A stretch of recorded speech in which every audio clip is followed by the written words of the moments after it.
सब हम स्टार्ट करेंगे जनरल माइक्रो। इस वीडियो में हम जनरल माइक्रो एंड माइकोलॉजी दोनों कवर करेंगे, ठीक है। जनरल माइक्रो में सबसे पहले साइंटिस्ट आ गए, ठीक है। ये फोटो में देख लो पहले, ये है लुइस पास्चर, ठीक है। जो गंजा है और चश्मा वाला है वो कौन है? विलियम रॉबर्ट, ऐसे सोचना है, ठीक है, रॉबर्ट। उसके बाद ये जो ज़्यादा ही इंटेलेक्चुअल सा बंदा लग रहा है, ये क्या है? पॉल एरलिच। पॉल एरलिच ने चश्मा पहना हुआ है, हाँ। लुइस पास्चर जो है उसने चश्मा नहीं पहना हुआ, ठीक है। पहले पुराने बंदों को चश्मा नहीं लगता था ना, लुइस पास्चर ने चश्मा नहीं पहना हुआ। बस इतने तीन की शक्लें याद करनी थी। चलो, तो ये हो गया लुइस पास्चर। ये क्या क्या करता है, मतलब बेसिकली ये फटाफट से रीड करूँगा। फादर ऑफ मॉडर्न माइक्रोबायोलॉजी ये है, ठीक है। और इसने क्या किया था? एल से लिक्विड मीडिया पहले आया था ज़माने में, लिक्विड मीडिया, ठीक है। अगले वाले ने, रॉबर्ट ने, सॉलिड मीडिया पे किया, क्योंकि सॉलिड विलन है ना। तो चलो, लिक्विड मीडिया। फिर फर्मेंटेशन प्रिंसिपल, ये भी पुराना प्रिंसिपल है, इसने ही बताया। ऑटोक्लेव जो मशीन हम आज तक यूज़ कर रहे हैं वो बहुत पहले आई थी, वो इसने बताई, ठीक है। ये इसने थ्योरी ऑफ बायोजेनेसिस हटा के जर्म सेल थ्योरी लाई। इसने वैक्सीन लाई 3 कार, ठीक है। कार वाली वैक्सीन्स, कार में भी ये पुराना बंदा पहले से ही घूम रहा था। Pasteurisation, fermentation, liquid media, autoclave, theory of germ cell theory. Vaccine कौन कौन सी, कार कौन सी होते हैं? कॉलरा, एंथ्रेक्स और रेबीज़, ये तीनों वैक्सीन इसने बताई, ठीक है। उसके बाद आ गया रॉबर्ट कॉच। इसने क्या किया? ये भी, इसको भी फादर है, पता नहीं कौन फादर है। अब ये कॉच पोस्टुलेट्स दिए, इसने नाम से ही पता लग रहा है, ठीक है। तो कॉच पोस्टुलेट्स दिए, और कॉच बेसिलाई जो है, कौन सा होता है? ट्यूबरकुलोसिस को कॉच बेसिलाई बोलते हैं, उसके बारे में इसने बताया, ये बताया है।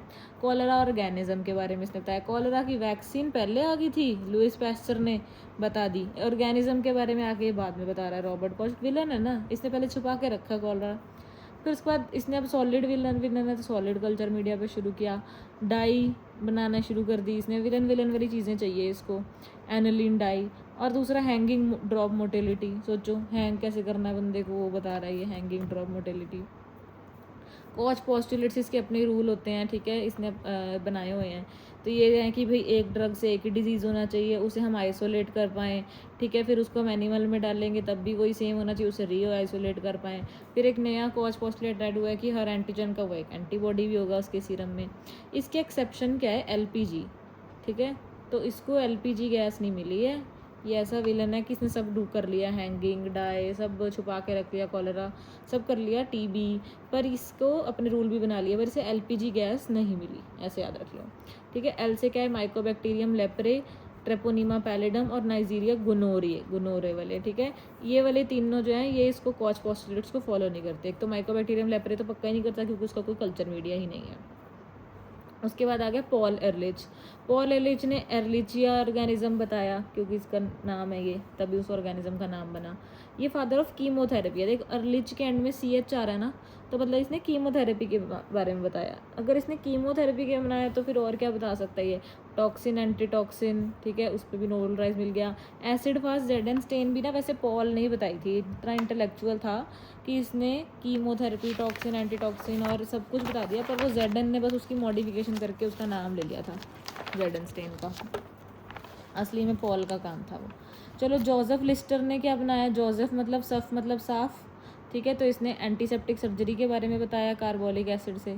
एंटन वॉन ल्यूवेनहॉक तो महापुराना वो फादर ऑफ लाइट माइक्रोस्कोपी है, जिसने लिटिल एनिमल क्यूल्स देखे थे। अर्नस्ट उसका ई से इलेक्ट्रॉन माइक्रोस्कोपी। तो ल्यूवेनहॉर्क एल से इसने लाइट माइक्रोस्कोपी बताई, अर्नस्ट ई से इसने इलेक्ट्रॉन माइक्रोस्कोपी बताई। एडवर्ड जेनर ने स्मॉल पॉक्स की वैक्सीन दी थी, ये तो सबको पता है, 1980 में। कैरी बी मुलिस, इसमें 3 चीज़ें हैं। कैरी बी मुलिस, इसने PCR के बारे में बताया। HC ग्राम ने ग्राम स्टेनिंग बताया। क्लीबर्गर ने एल फॉर्म्स बताए, सेल वॉल डेफिसिट फॉर्म्स होते हैं जो। Alexander Fleming penicillin. और बारबरा मैकिनटॉक ने क्या बताया? टिकटॉक। ये तो टिकटॉक ही पे वीडियो बनाता था बारबरा, एक तो बारबर था, इसने टिकटॉक पे वीडियो बनानी शुरू कर दी। और इसने फिर क्या आइडेंटिफाई किया? जंप करता था वीडियो बनाने के लिए, जंपिंग जीन्स, जैसे जो कि क्या होते हैं? ट्रांसपोजोन्स। और उसके बाद HCV मैकेनिज्म में इसको किनको नोबेल प्राइज़ मिला है? ये ह्यूगर्टन, ऑल्टर और राइस को, ठीक है। HCV राइस, पता नहीं क्यों को रिलेशन कर दी। CRISPR 9 को के लिए किसको मिला है? एम्मा चारपेंटीनर और जेनिफर को। एमा और जेनिफर 2 लड़कियां, इन्होंने क्रिस्पर कैस9 के बारे में बताया। चलो अब हम आगे स्टेनिंग पे। ग्राम स्टेन के बारे में बस मैं ज़्यादा नहीं बता रही क्योंकि ऑलमोस्ट पता है, मेन बातें जो हाईलाइट की हैं वही बताऊंगी। ग्राम स्टेनिंग में क्या निमोनिक होता है? Come in and stain, crystal violet, iodine mordant, alcohol या फिर एसीटोन डीकलराइजर और एसे saffron in secondary stain. Poorly gram stained organisms का वो क्या होता है निमोनिक, दैट इज़ MRCS। ये हम आगे बैक्टीरियोलॉजी पार्ट 2 में करेंगे, ठीक है। That is mycoplasma, rickettsia, chlamydia, spirochaetes. Acid fast stains, acid fast मतलब जेड एन स्टेन का निमोनिक क्या? क्लास हैज़ आज निमोनिक। उसका कम इन एंड स्टेन, इसका क्लास हैज़ आज निमोनिक। इसमें क्या होता है? कार्बल फ्यूशन रेड, फिर हीटिंग मॉर्डेंट है, ए से एसिड या अल्कोहल, बेसिकली ये डीकलराइजर है सल्फ्यूरिक एसिड, और मिथाइलिन ब्लू जो है वो इसका बैकग्राउंड कलर होता है। और H2SO4 कितना चाहिए सबको पता है, 20% या 20 to 5% टीबी में, लेपरा में 5%, और इसको फाइट फॉर एक्ोस्टेन भी बोलते हैं। नोकार्डिया लीजियोलेना में 1%, मतलब, और स्पोर्स और हेड ऑफ स्पर्म्स में 0.25 to 0.5%, ठीक है। अब ये जो कोल्ड अगर कोई हीटिंग नहीं करेंगे हम इसमें जेडन में, तो उसे हम कोल्ड जेडन स्टेनिंग या किनियन या गैबेट स्टेन बोलते हैं। It is use for coccidian parasite, cold staining coccidian parasites, ठीक है। एसिड फास्ट ऑर्गेनिजम्स कौन से होते हैं? ये ऊपर ये तो पता ही है, माइकोबैक्टीरियम, नोकार्डिया, लीजियोलेना, आइसोस्पोरा और स्पर्म भी होते हैं। देन साइक्लोस्पोरा, आइसोस्पोरा, साइक्लोस्पोरा, क्रिप्टोस्पोरिडियम, ये पूरी क्लास आ गई ना इसके अंदर। कोकीडियन पैरासाइट्स आ गए। देन हुक ऑफ हाइटेड और टीनिया सेजिनेटा भी होता है। सेजिनेटा को सजना है ना जेडन स्टेन से। एल्बर्ट स्टेन के बारे में मैं बैक्टीरियोलॉजी में बता चुकी हूँ। अब स्पोर स्टेन्स कौन से होते हैं? स्पोर को स्टेन करना हो तो ये होते हैं हमारे पास Schaeffer Fulton stain, modified Ashby stain. Malachite green spore, malachite green का हो जाता है, और सैफरन रेड का ऑर्गेनिज्म हो जाता है। ऐसे होता है स्पोर का, रेड कलर का ऑर्गेनिज्म हो जाएगा, ग्रीन कलर का स्पोर हो जाएगा। शैफर फुलटॉन या मॉडिफाइड एशबी ये स्पोर को स्टेन करता है। नेगेटिव स्टेन पता है, नाइग्रोसिन इंडिया इंक उसके लिए, मेनिंगोकोकस के लिए करते हैं, ठीक है, कैप्सूल वालों के लिए।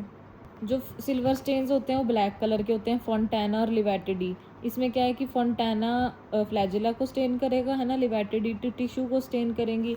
ये फ्लैजेला और स्पाइरोकीट्स में हम यूज़ करेंगे आगे, ठीक है। लेफ्सन्स और र्यूज स्टेन किसके लिए होता है?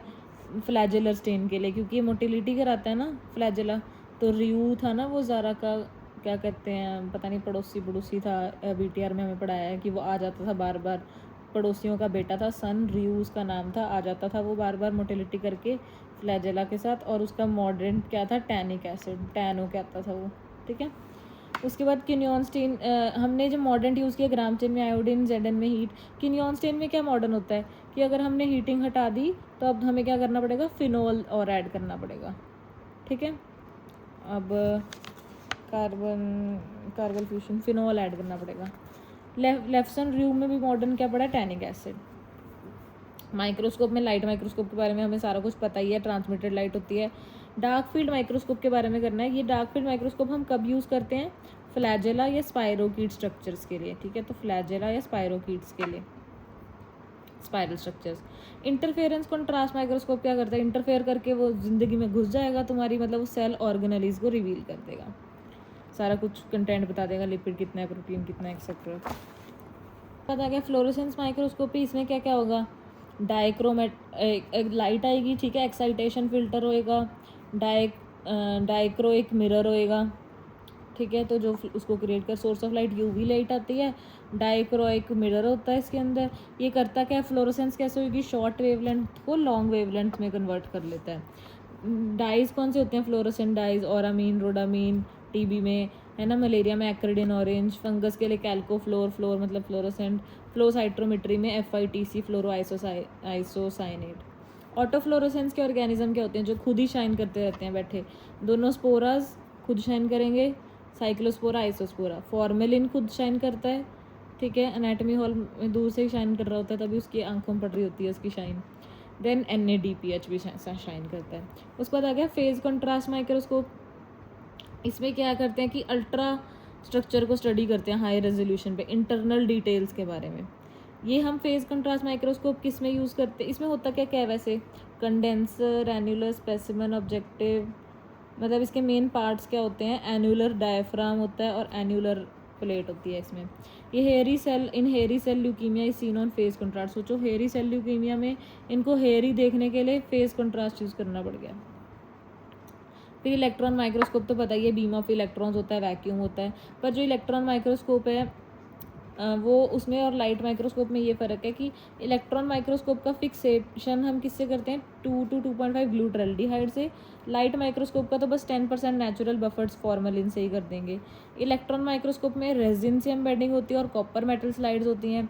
लाइट माइक्रोस्कोप में पैराफिन वैक्स हम कर सकते हैं यूज़, जो हमारे रीडिंग हॉल में मिल जाएगी, ग्लास स्लाइड्स। इसमें ट्रांसमिटेड लाइट है, एयर है और रेजोल्यूशन कम है। इसमें इलेक्ट्रॉन है, वैक्यूम और रेजोल्यूशन हाई है। उसके बाद जो इलेक्ट्रॉन माइक्रोस्कोप है वो 2 तरह का होता है, स्कैनिंग और ट्रांसमिशन। ठीक है, इसमें सिर्फ इतना याद करना है, स्कैनिंग तो मतलब हम ऊपर ऊपर से देख रहे हैं कि सिर्फ रैपिड रिवीजन नोट्स पढ़ रहे हैं जैसे।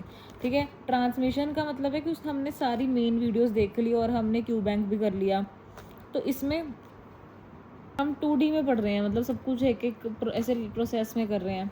इसमें हम एक सेम टाइम में फिर कम काम कर पाएंगे अगर पूरे पूरे नोट्स पढ़ने हैं बैठ के, इंटरनल डिटेल्स लेकिन पता लग जाएंगी। स्कैनिंग में क्या होता है कि ये 3D है, हमने फटाफट से सब कुछ स्कैन कर लिया 3D व्यू में, कम टाइम में ज़्यादा सैंपल देख लिया और डिटेल्स देखी है, बस सरफेस डिटेल्स देखी है। इसके बाद आगे बैक्टीरियल एनाटमी इसके बारे में हमें पता है कि बाहर कैप्सूल स्लाइम लेयर, जिस ऑर्गेनिज्म में कैप्सूल और स्लाइम लेयर दोनों होती है वो कौन सा है, स्ट्रेप्टोकोकस सेलाइवेरिस, ये हमने स्ट्रेप्टोकोकस में भी पढ़ा है। उसके बाद कैप्सुलेटेड ऑर्गेनिजम्स का निमोनिक है प्रिटी नाइस कैप्सूल। प्रिटी का मतलब है जिस भी बैक्टीरिया में सेकंड वर्ड में पी से स्टार्ट हो रहा है वो सारे, फिर एन से नाइजीरिया मेनिंगोकोकस, आई से हीमोफिलस इन्फ्लुएंजा, सी से क्रिप्टोकोकस और ए से स्टैफ ऑरियस और बैसिलस एंथ्रेसिस। ठीक है, ए से ये सब में कैप्सूल होती है। सारे कैप्सूल पॉलीसैकेराइड से बनेंगे, एक्सेप्शन क्या है, यर्सीनिया पेस्टिस में F1 पेप्टाइड से बना है, बैसिलस एंथ्रेसिस से पॉलीपेप्टाइड से बना है। एक स्टैफ ऑरिस में माइक्रो कैप्सूल भी होती है, तब यहाँ पे स्टैफ ऑरिस का नाम लिखा है क्योंकि उसमें माइक्रो कैप्सूल होती है।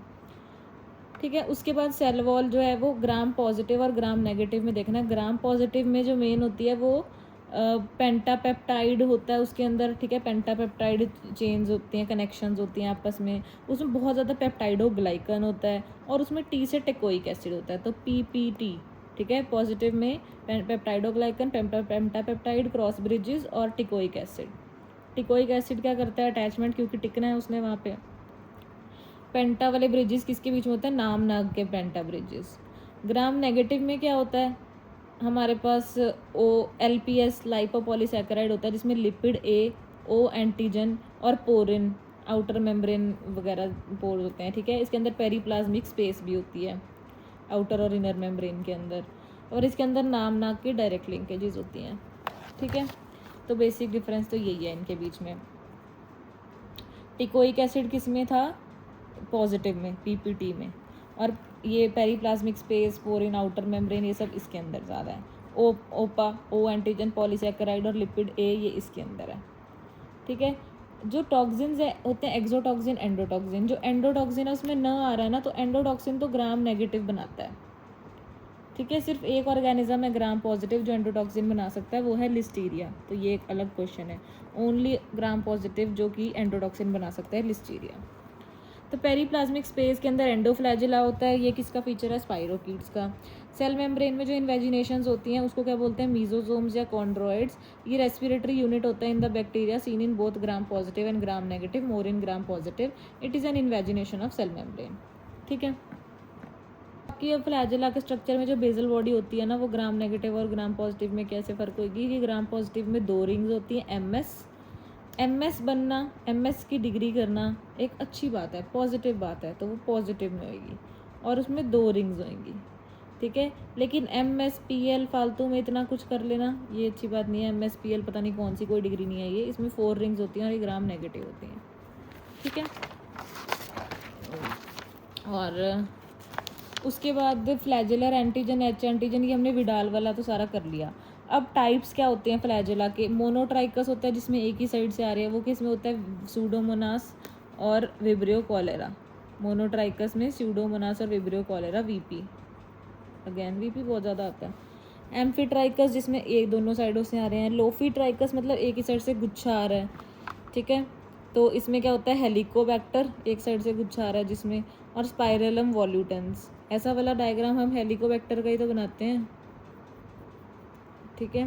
पेरीट्राइकस की दो मतलब हर जगह से ही आ रहा है इसके अंदर।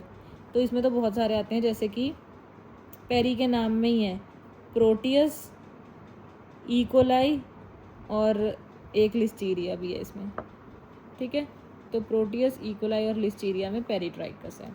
उसके बाद मोटिलिटी, वैसे हमें सबकी मोटिलिटी पता है, बस मैं जो नए नए पॉइंट्स है वो बता रही हूँ कि डार्टिंग में विब्रियो के साथ साथ कंपाइलोबैक्टर भी याद रखना है, और ट्विचिंग में ट्राइकोमोनास के साथ साथ आइकनेला भी याद रखना है, ठीक है। एक ही आंटी है वो जो ट्विचिंग करती है, आइकनेला। देन डिफरेंशियल मोटिलिटी में लिस्टीरिया के साथ साथ एक क्या है, यर्सीनिया। तो यर्सीनिया और लिस्टीरिया इन दोनों की थी डिफरेंशियल मोटिलिटी, हम कर चुके हैं। स्वार्मिंग का पीवीसीएस निमोनिक हम बैक्टीरियोलॉजी में कर चुके हैं, ठीक है। फिम्ब्रे और पिल्लाई में ये हेयर लाइक होते हैं, ये कॉन्जुगेशन कराते हैं, अभी हम आगे करेंगे कॉन्जुगेशन, ठीक है। डिटेक्शन हम कैसे कर सकते हैं इसकी, हीमोग्लूटिनेशन से कर सकते हैं पिल्लाई की डिटेक्शन। सरफेस पेलिकल टेस्ट भी होता है। टाइप 4 पिल्लाई नाइजीरिया में और सूडोमोनास में लोकोमोशन कराते हैं। नाइजीरिया में तो हम कर चुके हैं, सूडोमोनास में मुझे पता नहीं था, इसमें भी कर लेना, ठीक है। नाइजीरिया और सूडोमोनास में लोकोमोशन कराते हैं। स्पोर्स होते हैं स्टेजेस, मतलब बेसिकली लेयर्स ऑफ स्पोर क्या होती हैं, पहले सबसे बाहर क्या होता है, एक्सोस्पोरियम, फिर उसके अंदर कोट, ठीक है। कोट के अंदर इनर कॉर्टेक्स, नहीं मतलब इनर नहीं होता, वैसे आउटर कॉर्टेक्स होता है, बट चलो कोट के अंदर है कॉर्टेक्स और अंदर कोर है, ठीक है। तो एक्सोस्पोरियम, कोट, कॉर्टेक्स और कोर, ये बनाता है स्पोर। बैक्टीरियल फिजियोलॉजी में ऑब्लिगेट एनारोब्स का निमोनिक हमने किया हुआ है कि कौन होते हैं anaerobe, can't breathe air, clostridium, bacteroides और एक्टिनोमाइसिस, ठीक है। उसके बाद ये तो चलो खुद ही देख लेना आप कौन से एरोबिक होते हैं, TB, legionella, nocardia, pseudomonas, bacillus, brucella, bordetella, ठीक है। माइक्रो एरोफिलिक कौन से होते हैं, जिनको 5% ऑक्सीजन चाहिए होती है, वो कौन से होते हैं, वो जो लास्ट कैटेगरी है बैक्टीरियोलॉजी में, हेलिकोबैक्टर, कंपाइलोबैक्टर। इसमें से जो कंपाइलोबैक्टर होता है वो सी से स्टार्ट होता है, वो कहता है मेरे को 5% ऑक्सीजन तो ठीक है, मैं अगर ज़्यादा कार्बन डाइऑक्साइड है तब भी कर लूँगा। कैप्नोफिलिक भी है वो, ठीक है। तो एच पाइलोरी को एसिडिक पीएच चाहिए और प्रोटियस को एल्कलाइन पीएच चाहिए, ये याद रखना। एच पाइलोरी को एसिडिक पीएच चाहिए, प्रोटियस को एल्कलाइन पीएच चाहिए। ये तो पता है कि साइक्रोफाइल होते हैं जिनको कम टेम्परेचर चाहिए, मीरोफाइल जिनको नॉर्मल टेम्परेचर 20 to 40 चाहिए, थर्मोफाइल जिनको बहुत हाई टेम्परेचर चाहिए जैसे जियोथर्मोफिलिकस। इसके बाद हम आ जाते हैं बैक्टीरियल ग्रोथ कर्व पे। इस कर्व में ना मैं कंफ्यूज हो गई थी एक बार, कंफ्यूज नहीं होना, पहले लैग होता है कि लॉग होता है, अल्फाबेटिकल ऑर्डर में करना है, पहले लैग फेज, फिर लॉग फेज, फिर स्टेशनरी फेज, फिर डेड। लैग फेज में क्या हो रहा है, सिर्फ साइज बढ़ता है, एंजाइम्स और मेटाबॉलिक एक्टिविटी बढ़ती है। लॉग फेज में डिवीजन होती है ऑब्वियसली, पर स्टेशनरी फेज में क्या होता है, अब स्टेशनरी फेज इंपॉर्टेंट है, क्यों, क्योंकि इसके अंदर सेल वायबल रहता है मरने से पहले। तो इसके अंदर क्या क्या हो सकता है, इसके अंदर स्पोर्स बनते हैं, स्पोर्युलेशन होती है, इस फेज़ के अंदर ही एक्सोटॉक्सिन बनते हैं, इस फेज़ में ही एंटीबायोटिक बनती है, और इसमें ही बैक्टीरियोसिन बनता है। तो एक्सोटॉसिन, एंटीबायोटिक, बैक्टीरियोसिन, स्पोर्युलेशन, ये सब कुछ इस स्टेशनरी फेज में हो रहा है। आगे बैक्टीरियल जेनेटिक्स पे, ठीक है। ये 3 तरह का होता है, ट्रांसडक्शन, कॉन्जुगेशन, ट्रांसफॉर्मेशन। सबसे पहले सीधा ट्रांसफॉर्म करना, मतलब हमने एक तरह से दूसरे तरह में ट्रांसफॉर्म कर दिया। उसमें क्या होता है कि बस रैंडम फ्री डीएनए अगर एनवायरनमेंट में पड़ा होता है उसे उठा लेता है bacteria, random free DNA is picked up by the environment, transfer of free DNA हो गया, ठीक है। ये कैसे होता है, थ्रू सेल वॉल से उठा लेता है वो, क्योंकि उसके पास सेल वॉल है। ड्यूरिंग लॉग फेज, तो डिवीजन फेज में उठाएगा जब डिवाइड हो रहा होगा, ये मत सोचना कि अभी ये भी स्टेशनरी में हो रहा है, ये लॉग फेज में हो रहा है। इट रिक्वायर्स कॉम्पिटेंस फैक्टर, और ये इसका एग्जाम्पल क्या है ट्रांसफॉर्मेशन का, स्ट्रेप्टोकोकस निमोनिया। ये याद रखना है कि ये कौन कर रहा है, स्ट्रेप्टोकोकस निमोनिया, बस एक एग्जाम्पल है इसका। ट्रांसफॉर्म कौन कर रहा है, स्ट्रेप्टोकोकस निमोनिया। वैसे सारे कॉन्जुगेशन करते हैं, मैं सिर्फ एक एग्जांपल ट्रांसफॉर्मेशन और ट्रांसडक्शन का बताऊंगी। अब ट्रांसडक्शन का एग्जांपल क्या है, स्टैफ ऑरियस। तो उसमें ड्रग रेजिस्टेंस जो होती है स्टैफ ऑरियस में, वो ट्रांसडक्शन की वजह से होती है। ट्रांसडक्शन क्या होता है अब कि ये एक बैक्टीरियोफाज के थ्रू हो रहा है। बैक्टीरियोफाज एक डीएनए वायरस आता है कि वायरस बैक्टीरिया पे बैठेगा और इधर से इधर देगा। ये वायरस क्या है, बेसिकली डिलीवरी पार्टनर, कि अगर हमने खाना मंगाया वो उठा के डोनर से रेसिपिएंट को देगा। पर वो इसको दो तरह से दे सकता है। होता कैसा है ये डिलीवरी पार्टनर, टैडबोल शेप्ड का, सर्कुलर या फिलामेंटस हो सकता है। एक तो ये जनरलाइज डिलीवरी करता है कि सामान उठा के दे दिया। एक ये स्पेशलाइज डिलीवरी करता है जिसमें बीच में ये अपना भी टच लेके आता है, खुद अपने इसके ओनर के साथ रिलेशनशिप बन जाते हैं। ठीक है, पहले जनरलाइज देखते हैं कि क्या हुआ। जनरलाइज में ये आया डिलीवरी पार्टनर, ठीक है, डोनर के पास, इसने अपना छोड़ा, मतलब इसने डोनर का उठाया डीएनए और इसने दे दिया रिसेप्टर को। तो ये हो गया जनरलाइज ट्रांसडक्शन, इसमें इतना ही हुआ। स्पेशलाइज्ड में क्या हुआ, डिलीवरी पार्टनर आया, ठीक है, तो डिलीवरी पार्टनर मतलब बैक्टीरियोफाज ने अपना भी डीएनए अंदर गया और इन दोनों का एक फ्यूजन हो गया, डिलीवरी पार्टनर के डीएनए का और ओनर के डीएनए का। बेसिकली वहाँ गया तो था ये खाना लेने, डिलीवरी पार्टनर और ओनर का वो हो गया, मतलब रिलेशनशिप क्रिएट हो गया और इनकी फ्यूजन हो गई। अब उनको थोड़े टाइम बाद लगा कि यार ये क्या बकवास है, ब्रेकअप करो, ठीक है, तो ब्रेकअप कर लिया इन्होंने। पर अभी भी इनकी कुछ मेमोरीज एक दूसरे के साथ रह गई, तो फिर इसलिए ये दोनों कंबाइन हो गए थे। ब्रेकअप तो हुआ पर कुछ ऐसा भी था जो कंबाइंड वाला रह गया इनका डीएनए। अब जब रेप्लिकेशन हुई तो किसी किसी में कंबाइंड था, किसी किसी में सिर्फ डोनर का था। तो जब अगले ये वायरस इन्फेक्ट मतलब अब आए, अगले वालों को बैक्टीरियोफाज देने आए, तो इसमें से जो कंबाइंड वाला था वो इकट्ठा हो गया इसके अंदर और वो लाइटिक होके एकदम से ये टूटा और सारे ये जो इसके अंदर से डिलीवरी पार्टनर निकले, मान लो डोमिनोज है ना, तो इनके अपने डिलीवरी पार्टनर्स होते हैं, तो ये मान लो एकदम से इनकी दुकान खुली, सारे डिलीवरी पार्टनर्स निकले और इन्होंने ये जो पहले से मेमोरीज वाला इनका मिक्स्ड वो था डीएनए मटेरियल, वो लेके आगे जाके रिसेप्टर को दे दिया। तो ये था स्पेशलाइज, जिसमें उसने बीच में अपनी कहानी भी ऐड करी, ठीक है। तो ये दोनों क्या थे, ट्रांसडक्शन। बैक्टीरियोफाज की साइकिल अब दो तरह की होती है, लिटिक और लाइसोजेनिक कन्वर्जन। लिटिक तो जो मैंने अभी बताई कि भाई टूट गया, अब वो जाके सबको दे दिया, ठीक है, वो वाला अल्टीमेटली मतलब ब्रेकअप हो गया था जिसमें। लेकिन लाइसोजेनिक कन्वर्जन क्या होती है, जिसमें बैक्टीरियोफाज का डीएनए डोनर डीएनए से कंबाइन तो हुआ, लेकिन उनका एक सक्सेसफुल रिलेशनशिप था और उनके पास उनके डॉटर सेल्स भी थे, उनमें भी उनका वो वर्टिकल ट्रांसफ़र हो गया, इनका ब्रेकअप नहीं हुआ मतलब, ठीक है। तो वो वर्टिकल ट्रांसफ़र उनके डॉटर सेल्स में भी चला गया उनका। तो ये होगी लाइसोजेनिक कन्वर्जन। लाइसोजेनिक कन्वर्जन कौन कौन कराता है, किड्स को अब ABCD सिखा रहे हैं। ए से क्या है, ए और सी टॉक्सिन ऑफ स्ट्रेप्टोकोकस पायोजीन्स, ठीक है। अब जब मैंने स्ट्रेप्टोकोकस पायोजीन्स का इंटेरोटॉक्सिन पढ़ाया था ना, SPE, तो मैंने उसका बताया था ये A, B और C है, ये दोनों, और ये दोनों में एक B में क्या फ़र्क था, मैंने ये बताया था A और C फेज मीडिएटेड होते हैं, B क्रोमोसोम मीडिएटेड होता है। तो ये A और C इसका लाइसोजेनिक कन्वर्जन में आ गया। B से क्या है, बोट्यूलिनम, C से कॉलेरा, D से डिप्थीरिया, ठीक है, तो बोट्यूलिनम भी याद रखना है, बच्चा है ना इन्फेंट वाला, बोट्यूलिनम। C से कॉलेरा, D से डिप्थीरिया, E से एंटेरोहीमरेजिक इकोलाई शिगा लाइक टॉक्सिन, ठीक है। उसके बाद आ गया कॉन्जुगेशन।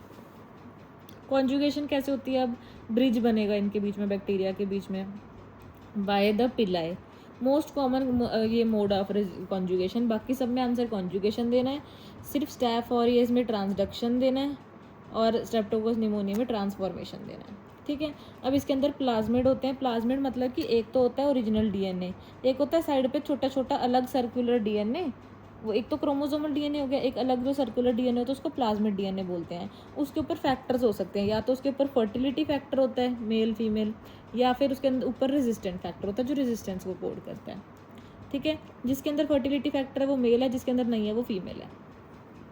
अब सीधी बात है, अब मान लो एक था मेल, एक थी फीमेल, मेल फीमेल के साथ कंबाइन किया, इसका F फैक्टर इसमें भी चला गया, पर इसका नहीं गया, मतलब इसकी कॉपी गई। तो ये कॉपी पेस्ट होता है, कट पेस्ट नहीं होता, कि इसके पास अपना तो था ही, इसने इसको भी दे दिया, तो अब दोनों मेल बन गए, ठीक है। देखो इसके पास था तो इसने अपनी एक कॉपी इधर भेज दी, दोनों मेल बन गए।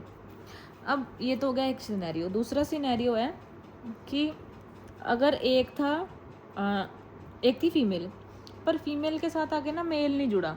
फीमेल के साथ आके कौन जुड़ा? जो ऑलरेडी है डीएनए और मेल जो है वो आपस में मिलके ऐसे हो गए थे, खुद ही आपस में मिल गए थे, ठीक है। तो फर्टिलिटी फैक्टर और डीएनए दोनों मिल गए तो वो एचएफआर बन गए। इसको बोलते हैं हम हाई फ्रीक्वेंसी रिकॉम्बिनेंट डीएनए, कि सेल का डीएनए फर्टिलिटी फैक्टर सब कंबाइन कर गया। अब ये जब फीमेल में जाने लगा तो फीमेल कहती ये क्या होता है, या तो तू फर्टिलिटी फैक्टर आता है, ओरिजिनल डीएनए कुछ तो करते, ये क्या मतलब है तुम कंबाइन हो के आ गया। मैं कोई ऐसे टाइम पास थोड़ी हूँ कि मैं तुम्हें ऐसे ले लूँगी, ऐसे नहीं हो सकता। तो वो कहती कि नहीं, मैं नहीं बनूंगी अब मेल, ना ही मैं कुछ बनूंगी। लेकिन अब क्योंकि उसके अंदर वो जा रहे हैं, वो रिकॉम्बिनेंट, वो फीमेल ही रहेगी लेकिन वो रिकॉम्बिनेंट फीमेल बन गई, ठीक है।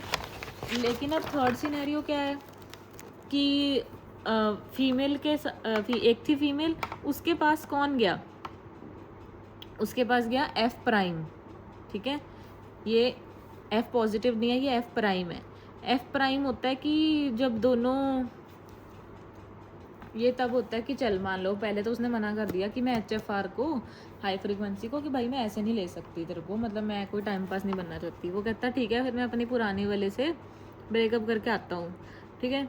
तो पुराने वाले से ब्रेकअप करने आया तो उसने क्या किया कि ब्रेकअप कर लिया, लेकिन अब उसके पास उसकी भी मेमोरीज रह गई, ठीक है। तो वो जो है डोनर प्लाज्मिड जो है उसके पास सम डोनर डीएनए भी है, तो वो एफ प्राइम है अब, क्योंकि उसका फर्स्ट रिलेशनशिप नहीं है, सेकंड है। पर अब क्योंकि वो उसको छोड़ चुका है तो फीमेल कहती ठीक है मैं तुझे अब एक्सेप्ट कर लूँगी।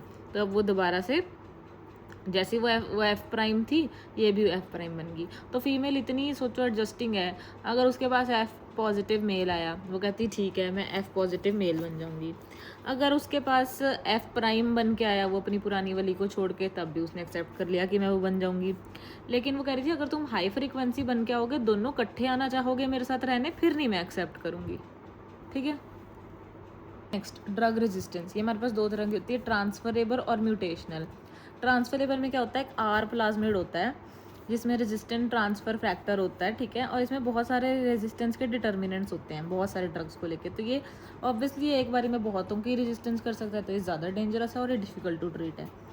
म्यूटेशनल क्या होता है कि उसमें एक म्यूटेशन हुई और वो सिंगल ही ड्रग को रेजिस्टेंट हुआ, इसको तो फिर हम ट्रीट कर लेंगे। जैसे राइफेम्पिसिन की रेजिस्टेंट हो जाती है आरपीओबी जीन पे, है ना।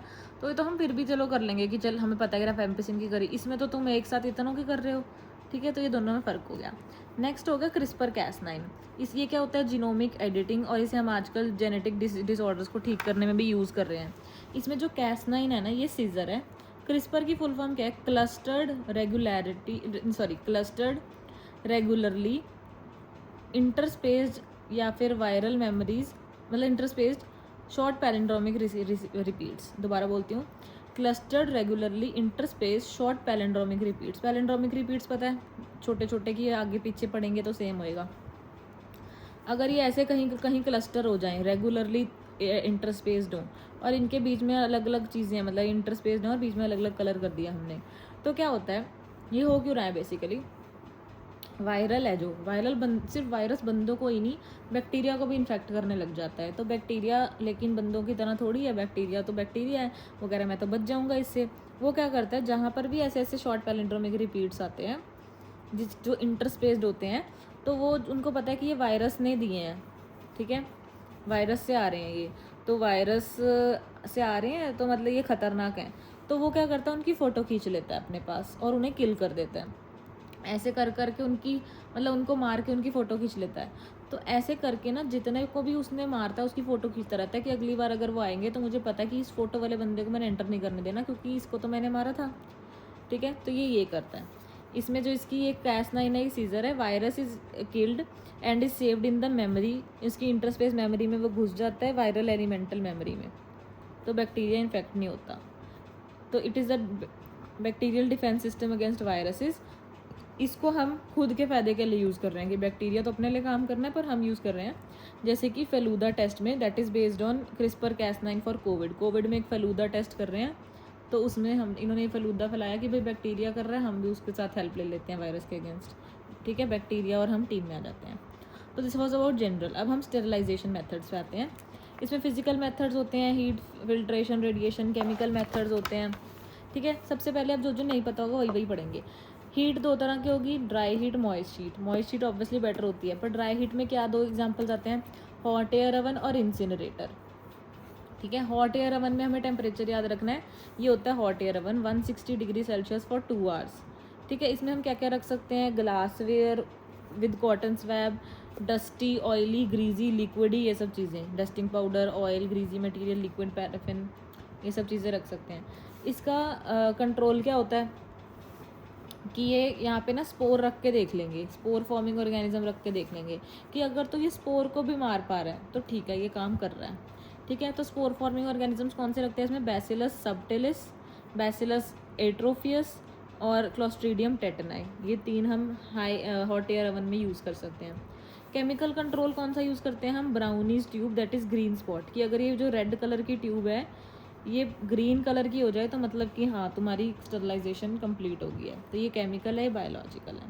इसके बाद इंसिनरेटर, इंसिनरेटर्स तो सारे हॉस्पिटल में बड़े बड़े लगे होते हैं ह्यूमन बॉडी वेस्ट को स्टेरलाइज करने के लिए।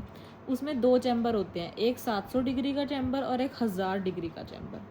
ठीक है, तो 700 to 800 और 1000 to 1100 डिग्री के चैम्बर होते हैं, वो सारे हॉस्पिटल और एनाटॉमिकल वेस्ट को कर देते हैं। इसके बाद आ गया मॉइस्ट हीट। मॉइस्ट हीट होता है, हो सकता है बिलो 100, एट 100, अबव 100। बिलो 100 क्या होता है कि ये मॉइस्ट हीट यूज़ कर रहे हैं, जैसे कि पैस्चराइजेशन ऑफ मिल्क में, इसमें एक होल्डर्स मेथड होता है, एक फ्लैश मेथड होता है। होल्डर्स में 6330 याद रखना है, होल्डर्स मेथड में 63 degree Celsius for 30 minutes, flash में 72 डिग्री सेल्सियस फॉर 20 सेकेंड्स। फिर इसको हम कूल करेंगे -13 डिग्री सेल्सियस, तो इससे मिल्क पैस्चराइज हो जाएगा।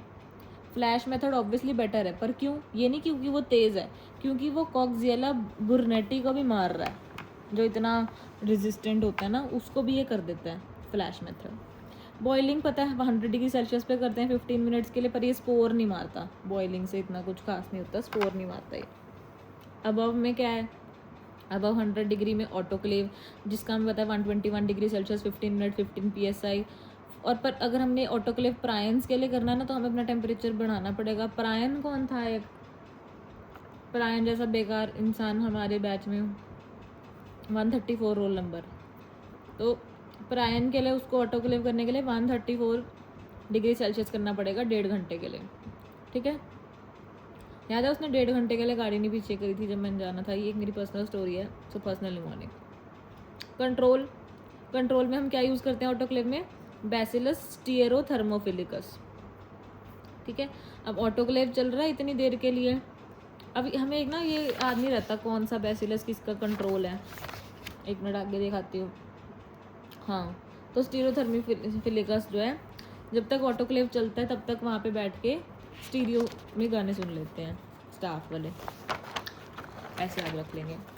इसके बाद आ गया, अच्छा अब ये लेस देन 100 पे और भी चीज़ें थी। एक तो हमने पैस्चराइजेशन कर ली थी, और क्या है, इंस्पिसेशन और वाटर बाथ। इंस्पिसेशन में क्या है, 18 to 20, 18 to 20, 18 to 20 की 80 डिग्री सेल्सियस 20 मिनट्स के लिए 3 दिन के लिए यूज़ कर रहे हैं हम। ये हम 2 चीज़ों के लिए करते हैं, एलजे मीडिया और Loeffler serum slope, that is TB और डिप्थीरिया में एलजे और Loeffler serum slope 18 to 20 3 times. Water bath का क्या है, वाटर बाथ हम रोज़ जाके लेते हैं, वैसे इमेजिन करो कि हम पानी से नहा रहे हैं, कितनी देर नहाते हैं हम, घंटा, जब बाल धोने होते हैं ना घंटा लग जाता है नहाने में, तो 60 याद रखना उसके लिए नंबर। वाटर बाथ में 60 डिग्री सेल्सियस फॉर 60 मिनट्स। इसमें bacterial vaccines are heat and activated, पता नहीं क्या।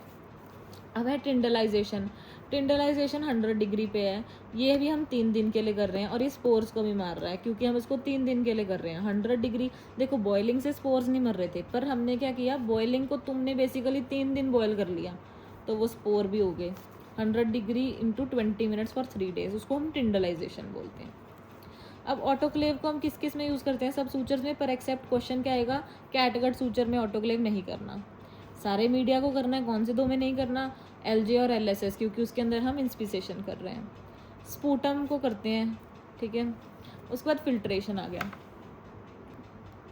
पुराने एक सीड्स फिल्टर होते थे, वो तो अब हम यूज़ नहीं करते क्योंकि उसमें एस्बेस्टॉस होता था और कार्सिनोजेनिक होते थे। अब हम कौन से यूज़ करते हैं फिल्टर्स, हेपा और ULPA, ultra low particulate, high frequency particulate. Filtration किस किस की कर सकते हैं, vaccine, antibiotic, serum, toxins, sugar solution, ये सब चीज़ें क्या है जो हीट सेंसिटिव है। ऊपर हम इतनी हीट दे रहे हैं, हीट से तो चीज़ें ख़राब हो जाएंगी, उन्हें सिंपल फिल्टर ही करना पड़ेगा ना। तो इसमें क्या आएंगी, vaccine, antibiotic, serum, toxin, sugar solution.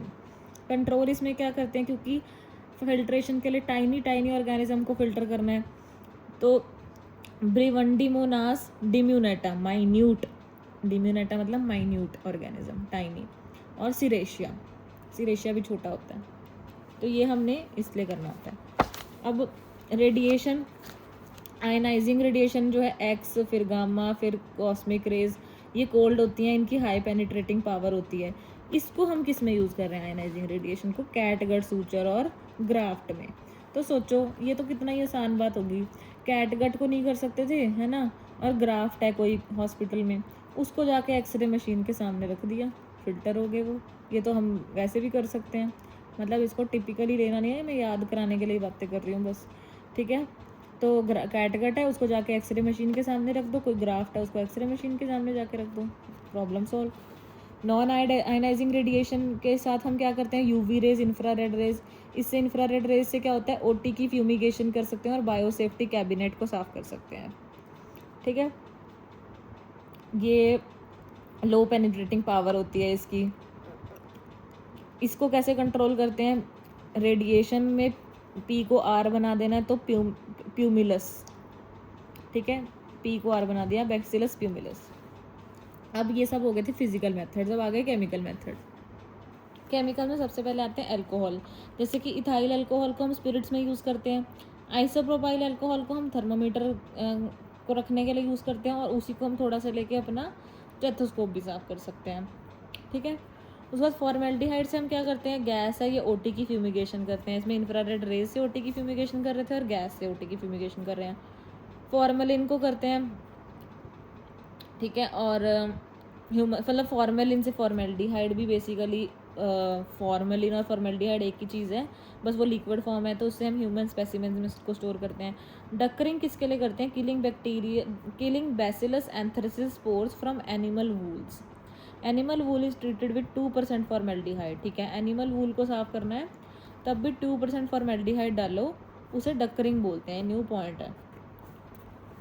Then ग्लूट्रल्डिहाइड को साइडेक्स बोलते हैं, साइडेक्स जो है इसको एक्टिवेट करते हैं अल्कलाइज करके 14 दिन के लिए, फिर हम उसको यूज़ कर सकते हैं सारे साइडेक्स को, सारे स्पोर्स को साफ करने के लिए, bronchoscope, laryngoscope, endoscope, except 2 spores, that is arthrospore और आर्थ्रोस्कोप, मैंने स्पोर बोल रही हूँ क्या, सारे स्कोप्स को साफ करने के लिए आर्थ्रोस्कोप और यूरेथ्रोस्कोप को नहीं करते। इनको किससे करते हैं, प्लाज्मा स्टेरिलाइजेशन से। इस प्लाज्मा स्टेरिलाइजेशन क्या है, फोर्थ स्टेट ऑफ मैटर है, इसमें यूवी फोटॉन्स यूज़ होते हैं, vacuum, low temperature, H2O2 present होता है, इसकी कोई टॉक्सिसिटी नहीं है और ये शॉर्ट टाइम में कर देता है। इसमें हम आर्थ्रोस्कोप्स और यूरेट्रोस्कोप्स या यूरेथ्रोस्कोप्स जो भी हैं वो यूज़ कर सकते हैं। इसका कंट्रोल क्या होता है, इसका भी वही ऑटोक्लेव वाला, बैसिलस स्टियोथर्मोफिलस। फिनॉल्स को हम किस में यूज़ करते हैं, फिनॉल, क्रिजोल, लाइसोल, ये एंटीसेप्टिक्स हैं। मॉडिफाइड फिनॉल को हम सेवलॉन, डिटॉल में यूज़ करते हैं। सेवलॉन में क्या होता है, क्लोरहेक्सिडिन और सेट्रीमाइड, एक स और एक 6 वाला हेक्सा वाला, क्लोरहेक्सिडिन और सेट्रीमाइड, ये ओल्ड नेम है, ठीक है। और हिबिटेन और सिटेवलॉन, ये भी यही है, सेवलॉन। डिटॉल को किस में यूज़ करते हैं हम, क्लोरऑक्सिलिनॉन डिटॉल है। उसके बाद आ गया हैलोजेंस। हैलोजेंस को जैसे कि आयोडीन, इसको हम स्किन एंटीसेप्टिक, बीटाडीन और टिंक्चर आयोडीन में यूज़ करते हैं। क्लोरीन को हम किस में यूज़ करते हैं, 1% सोडियम हाइपोक्लोराइड को ब्लड स्पिल्स के लिए यूज़ कर सकते हैं। अब ब्लड स्पिल का क्या है, अगर लार्ज स्पिल है तो उसमें हम ये 1% सोडियम हाइपोक्लोराइड की 1:10 डाइल्यूशन यूज़ करते हैं। अगर स्मॉल स्पिल है, लेस देन 10 ml, मतलब बस 1-2 बूंदें ही गिरी हैं, फिर नहीं हमें इसको लेके बैठ जाना, फिर हम इसको मैनेज करेंगे 1:100 डाइल्यूशन। ये 1:10 डाइल्यूशन था, इसको बहुत ज़्यादा डाइल्यूट कर दो, 1:100 डाइल्यूशन और 5 to 25% सोडियम हाइपोक्लोराइड, ठीक है। 5 to 25% ले लिया, इसमें 1% था, इसमें 5 to 25 की 1। अब सोचोगे आप इसको तो ज़्यादा कर दिया, पर नहीं, इसकी डाइल्यूशन भी तो देखो ना, 1:100 है, उसकी डाइल्यूशन कितनी कर रहे थे, 1:1000, सॉरी 1:10, इसकी डाइल्यूशन कर दी ना। अब गैस स्टरलाइजेशन का एग्जांपल है इथाइलिन ऑक्साइड। इसमें हम ये हाईली इन्फ्लेमेबल गैस होती है, बहुत इरिटेंट होती है, हाईली एक्सप्लोजिव होती है, तो कभी भी 100% इथाइलिन ऑक्साइड नहीं यूज़ करते, क्योंकि फिर इससे तो भाई सब जल जाएगा। सिर्फ 3 to 10% यूज़ करते हैं। It is used in cardiopulmonary machines, और इसका कंट्रोल क्या है, बैसिलस ग्लोबीजी। ठीक है, क्योंकि हाईली इन्फ्लेमेबल है इसलिए इसको फ्यूमिगेशन के लिए नहीं यूज़ किया। फ्यूमिगेशन के लिए हमने फॉर्मेल्डिहाइड यूज़ किया। सबके ये रिवाइज कर लेते हैं कंट्रोल्स। हॉट एयर ओवन में सबटिलिस, एट्रोफियस और बैसिलस, मतलब सबटिलिस, एट्रोफियस और क्लोस्ट्रीडियम टेटनाई। ऑटोक्लेव और प्लाज्मा स्टेरिलाइजेशन में बैसिलस स्टीरोथर्मोफिलस, और फिल्ट्रेशन में डिमिनूटा और सिरेशिया। रेडिएशन में प्यूमिलस। गैस स्टेरिलाइजेशन में ग्लोबीजी, एट्रोफियस, सबटिलिस। गैस से ग्लोबीजी, जी से गैस, जी से ग्लोबीजी। आर को पी बना नहीं, पी को आर बना रहे हैं तो रेडिएशन में प्यूमिलस। टेस्टिंग ऑफ डिसइंफेक्टेंट कैसे करते हैं? एक तो उसको फिनोल से कंपेयर कर लो, फिनोल कोफिशिएंट टेस्ट या फिर रीडल वॉकर टेस्ट, पर इसमें इतना मतलब कोई वो नहीं है। या फिर उसको मॉडिफाइड रीडल वॉकर है कि उसको चिक मार्टिन टेस्ट है कि उसको यीस्ट की प्रेजेंस में कर लो। यहाँ पे यीस्ट की प्रेजेंस में नहीं कर रहे थे। ठीक है, फिर कैल्सेस स्काइज या कैल्सेस मॉरर्स टेस्ट। स्काइज कैपेसिटी बताती है, मॉरर्स इसकी यूजेज बताता है। ठीक है, एक्स्ट्रा से हैं बस, चलो कर लेना। अब नेक्स्ट आगे Spalding classification. Spalding classification divide करती है एक डिवाइस को critical device, semi critical device, non critical device में, और एक है नॉन क्रिटिकल सरफेस में या इक्विपमेंट्स में। ठीक है, क्रिटिकल डिवाइस वो जिसने पूरा इंटायर स्टेराइल लाइंस को पास करना है, तो वो बहुत ज़्यादा क्रिटिकल है, तो उसको डिसइंफेक्ट करने के लिए हमें हाई लेवल डिसइंफेक्टेंट चाहिए। सेमी क्रिटिकल वो है जिसने जाके सिर्फ म्यूकस मेम्ब्रेन को टच करना है, तो वो थोड़ा बहुत क्रिटिकल तो है ही, तो इसमें भी हम हाई लेवल ही दे देंगे। नॉन क्रिटिकल है जिसने सिर्फ स्किन को टच करना है, तो इसमें हम इंटरमीडिएट या लो लेवल डिसइंफेक्टेंट यूज़ करेंगे। नॉन क्रिटिकल सरफेस आ गया। अब ये नॉन क्रिटिकल डिवाइस था, ये सरफेस को हम तो जैसे कंप्यूटर टेबल डेस्क, उसको तो लो लेवल से ही साफ़ करेंगे। टेम्परेचर डिवाइस कर लेते हैं। हॉट एयर ओवन में 160 डिग्री इंटू 2 आवर्स। इंसिनरेशन में 700 और 1000 डिग्री था, 2 थे। पैस्चराइजेशन में होल्डर में 63 इंटू 30 मिनट्स, फ्लैश में 72 इंटू 20 सेकेंड्स, फिर cool to less than 13 degree Celsius. Boiling में 100 इंटू 15 मिनट्स, और बॉइलिंग के साथ क्या था, एक टिंडलाइजेशन, ये मैंने पता नहीं क्यों हाईलाइट नहीं किया। टिंडलाइजेशन इसमें हम 3 दिन के लिए 100 डिग्री कर रहे थे इंटू 20 मिनट्स। ठीक है, उसके बाद इंस्पिसेशन क्या था, 80 डिग्री इंटू 20 मिनट्स, ये भी 20 मिनट्स है, ये भी 20 है, ये 80 है, ये 100 है। वाटर बाथ कितने टाइम के लिए नहाते हैं, 60 मिनट्स के लिए, तो 60 डिग्री इंटू 60 मिनट्स। ऑटोक्लेव का पता है 121 into 15 minute into 15 PSI।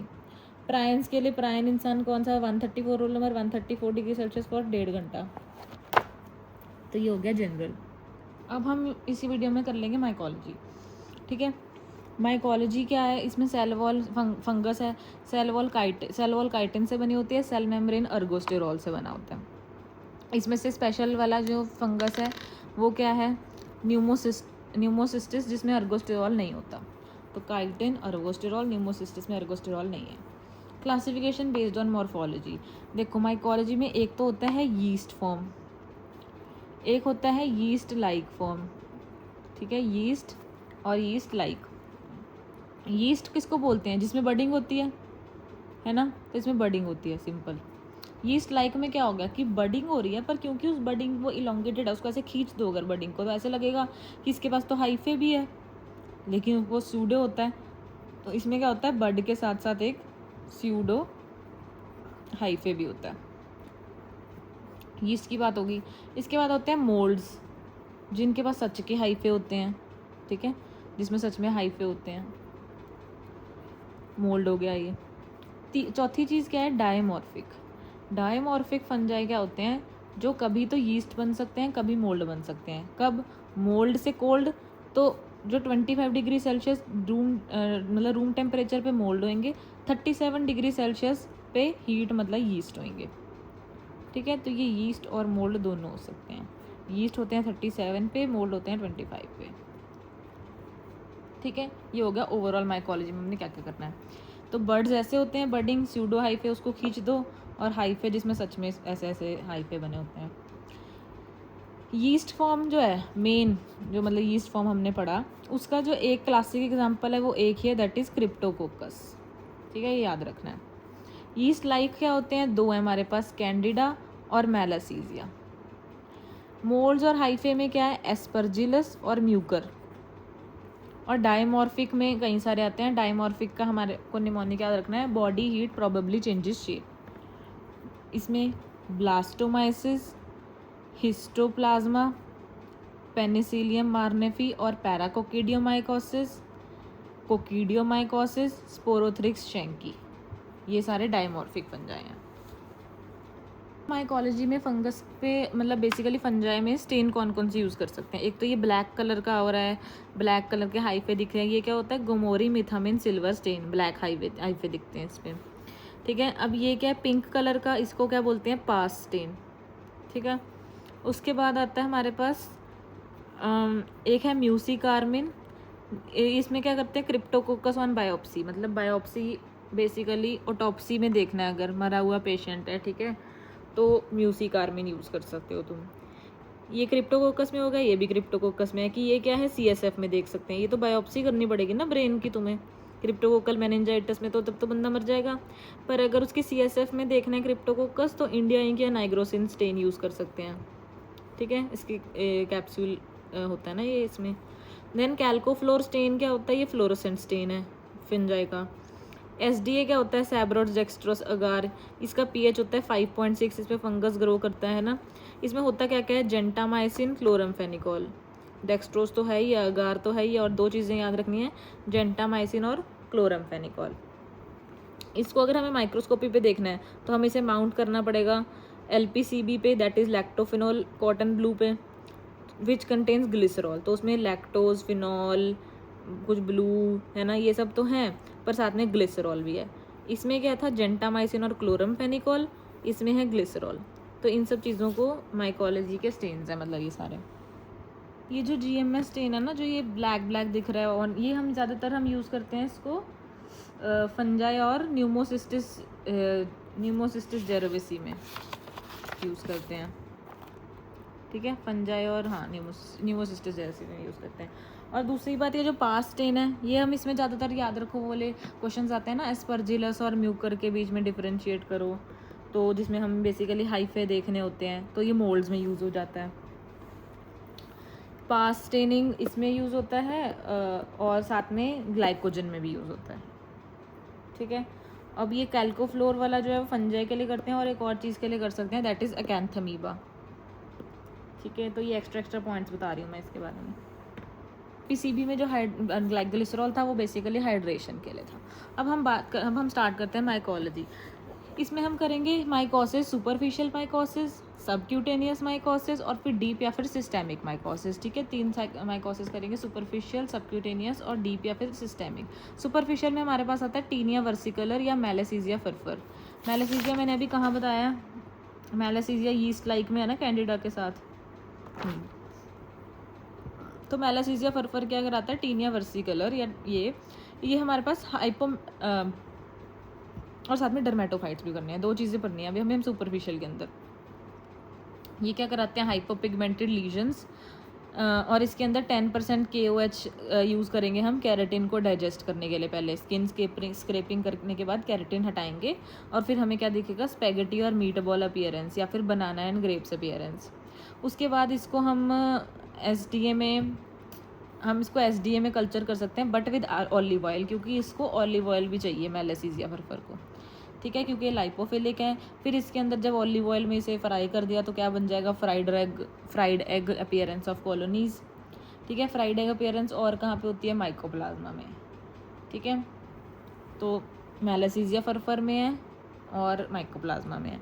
Treatment क्या करते हैं इसका, एजोल्स ही देना है। टॉपिकल लगाने के लिए सल्फर और इमीडाजोल एजोल दे दो, खाने के लिए भी इट्राकोनाजोल और फ्लूकोनाजोल एजोल दे दो।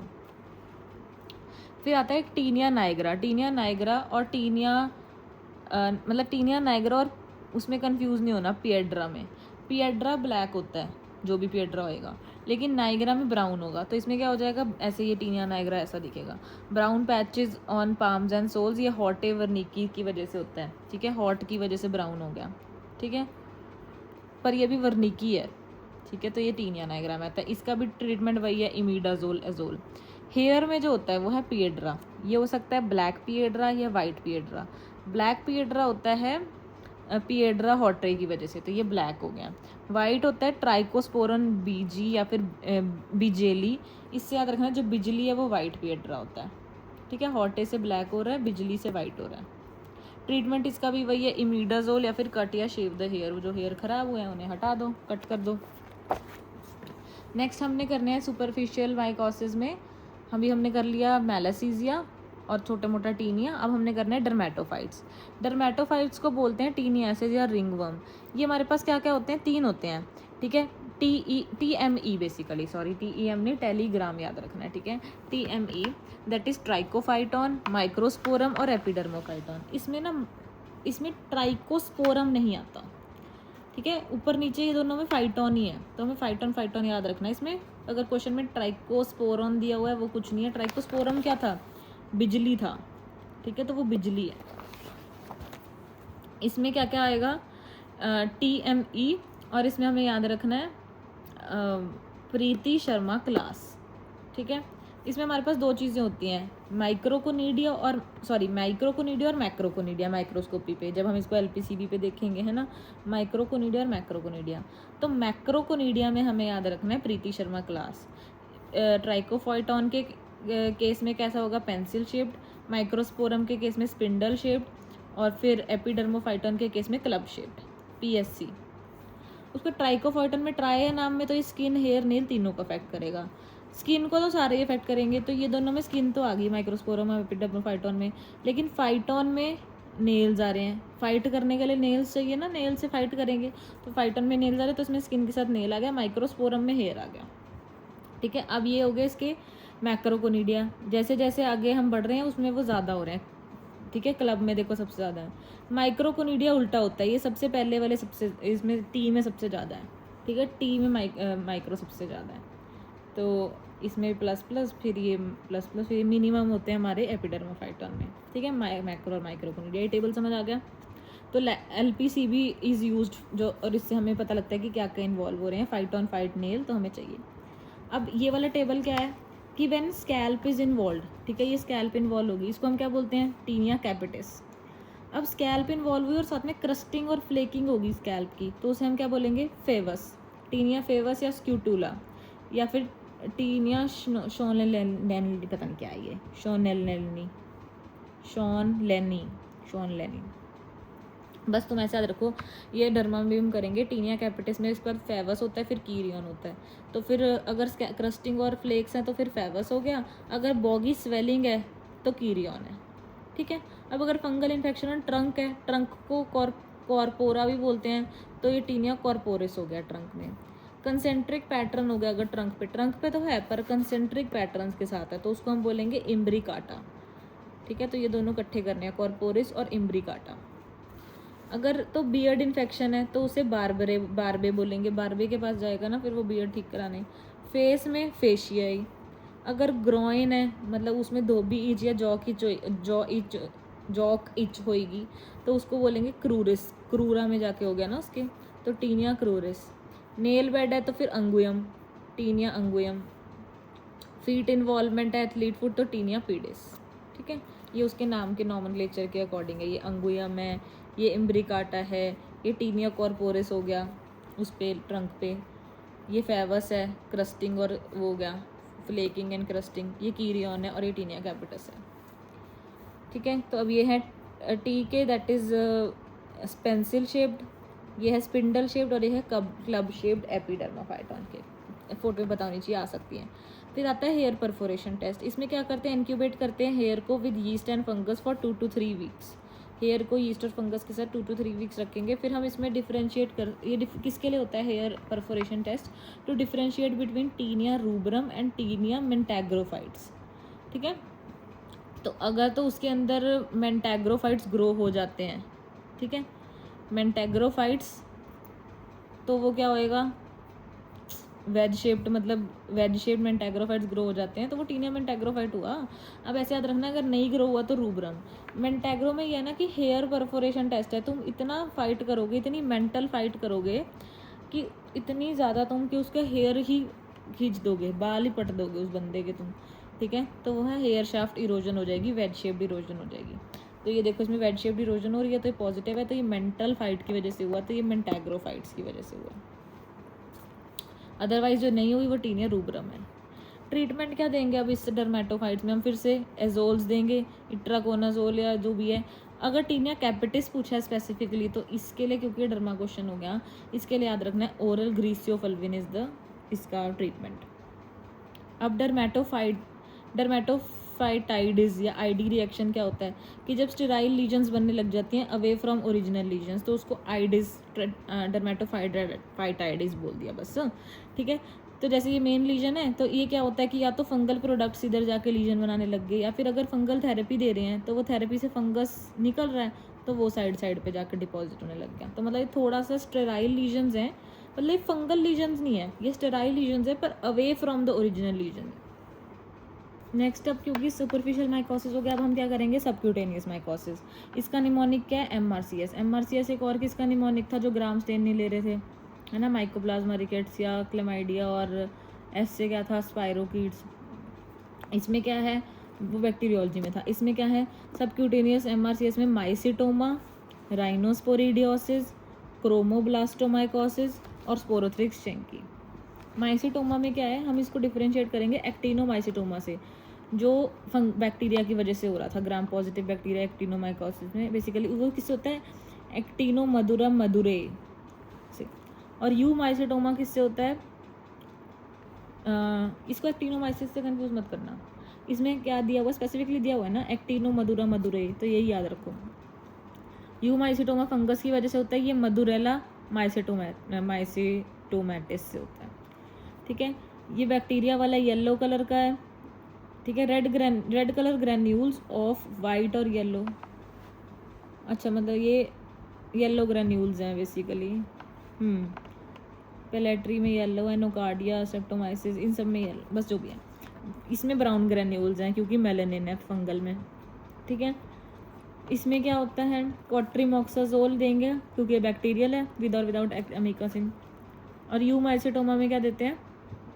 एक्टिनोमाइसिस में हमने लिखा है वैसे वहाँ पे क्वाट्रीमोक्साजोल, एक तो हमने स्नैप किया था और एक उसमें क्वाट्रीमोक्साजोल भी देते थे शायद।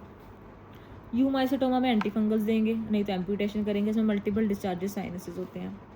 इसमें हमारे पास एक और चीज़ है माइसिटोमा में, हमने वहाँ पे भी पढ़ा है बैक्टीरिया में, ब्लू कलर फिलामेंट्स एक्टिनोमाइस, जो ग्राम पॉजिटिव फिलामेंटस ऑर्गेनिज्म होता है उसमें हमें देखने को मिलता है स्प्लेंडर और हॉपली फिनोमिनन, जो एंटीजन एंटीबॉडी कॉम्प्लेक्स की वजह से है, जो कि स्पोरोथ्रिक्स शेंकी में भी हम पढ़ेंगे।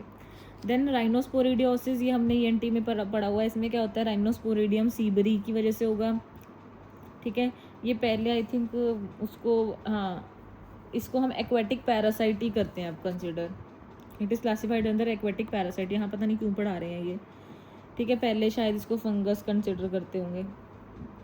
इसमें क्या होता है? स्विमिंग की हिस्ट्री होती है साउथ इंडिया में, साइड्स नेजल कैविटी में होता है, स्ट्रॉबेरी पॉलिप बन जाता है ऐसा, जिसके अंदर स्पोरेंजिया और एंडोस्पोर्स दिखते हैं। ठीक है, इसके अंदर हमें एंडोस्पोर्स दिखेंगे इनसाइड स्पोरेंजिया, तो ये बड़ा सा स्पोरेंजिया उसके अंदर एंडोस्पोर्स दिखेंगे।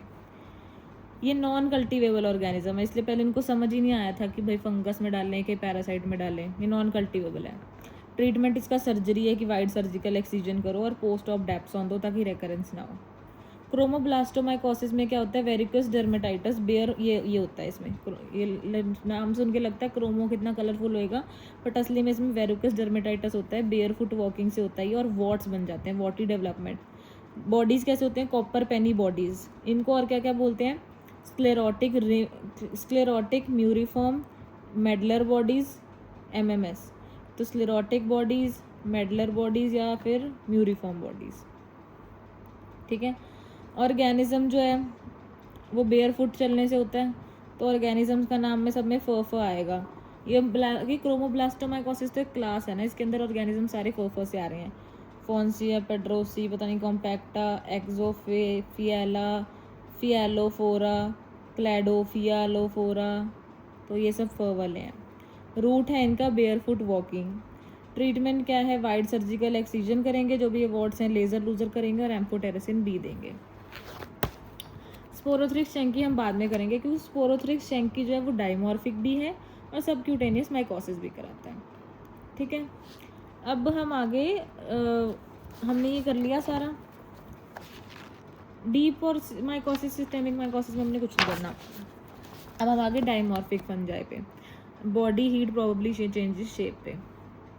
सबसे पहले है ब्लास्टोमाइसिस, ठीक है, बॉडी से ब्लास्टोमाइसिस, इसको नॉर्थ अमेरिकन ब्लास्टोमाइकोसिस भी बोलते हैं, शिकागो या गिलक्रिस्ट डिजीज़ भी बोलते हैं। तो नॉर्थ अमेरिका में जगह है शिकागो, ऐसे इमेजिन करो, नॉर्थ अमेरिका में जगह है शिकागो और उसके अंदर भी एक गिलक्राइस्ट जगह है, क्रिस्ट बोल रही हूँ, गिलक्राइस्ट जगह है। तो ये उसको ये भी बोलते हैं। इसमें 8 शेप्ड बडिंग या B budding, broad based budding होती है बेसिकली, ऐसे 8 बनता है। नॉर्थ अमेरिका में है ये, शिकागो में।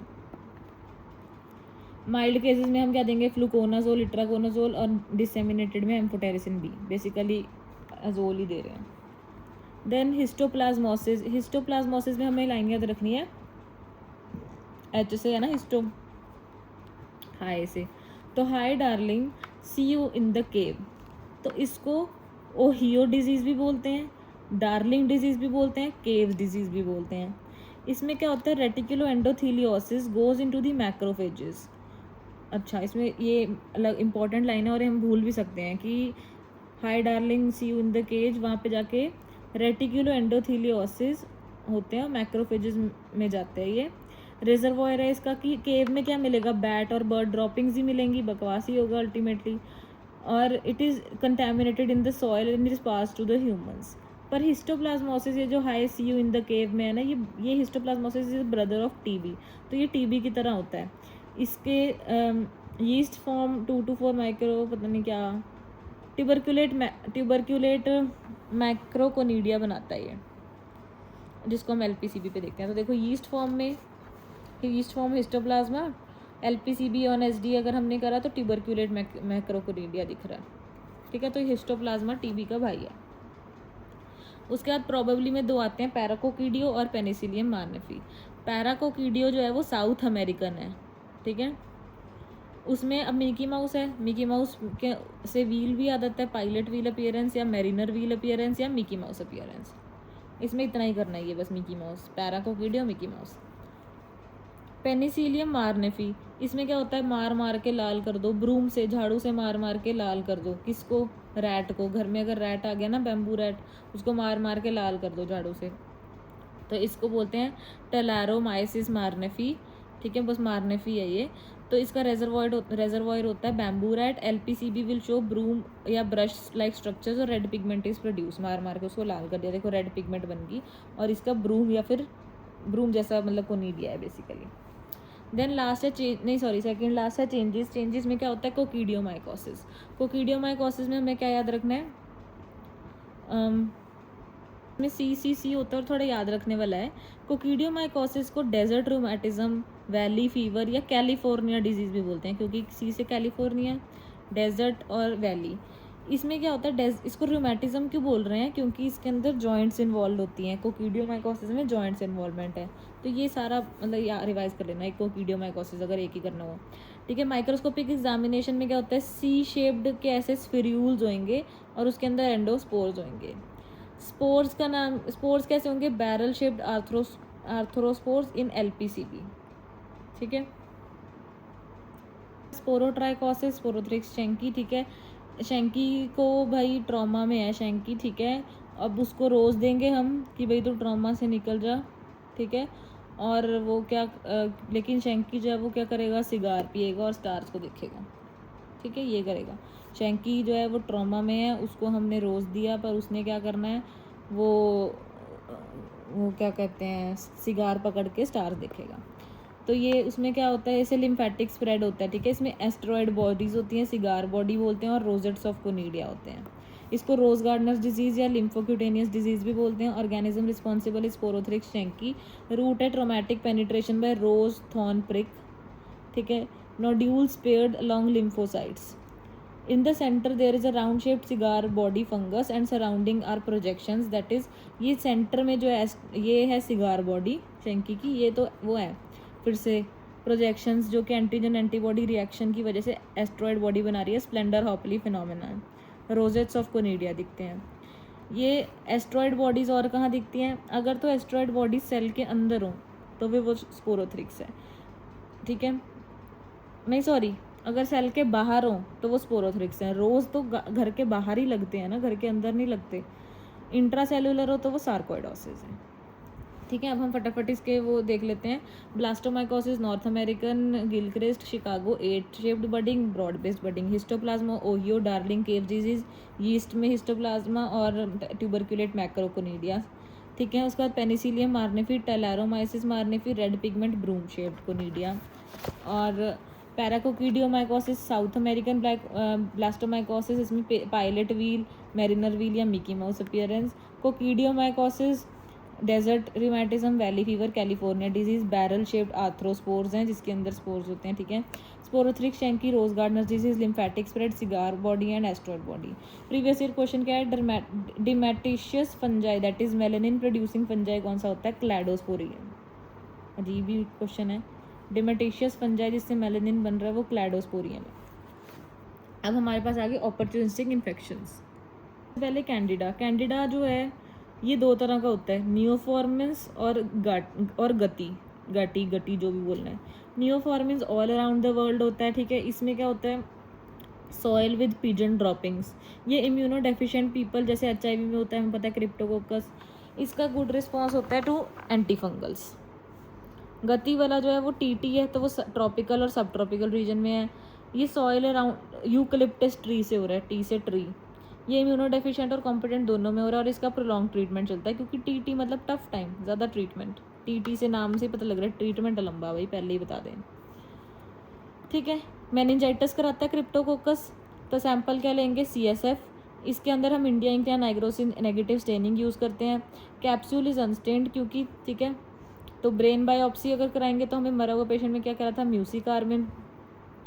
ब्राउनिश बर्ड या Niger seed agar is use because of enzyme called phenol oxidase और लैकेज। तो ब्राउनिश पिगमेंट भी आ रही है फिनॉल ऑक्सीडेज या लैकेज से। कन्फर्मेटरी टेस्ट क्या है? लेटरल फ्लो असे मोर देन लेटेक्स एग्लूटिनेशन। तो फिर क्रिप्टोकोकल मेनिंजाइटिस में लेटरल फ्लो असे करना है, ये इंपॉर्टेंट PYQ है। ये सारी कहानी इतनी इंपॉर्टेंट नहीं है जितना लेटरल फ्लो असे इंपॉर्टेंट है। ठीक है, ट्रीटमेंट क्या है इसका? Lamb plus flucytosine, liposomal amphotericin B। Cryptococcal meningitis का lamb plus flucytosine.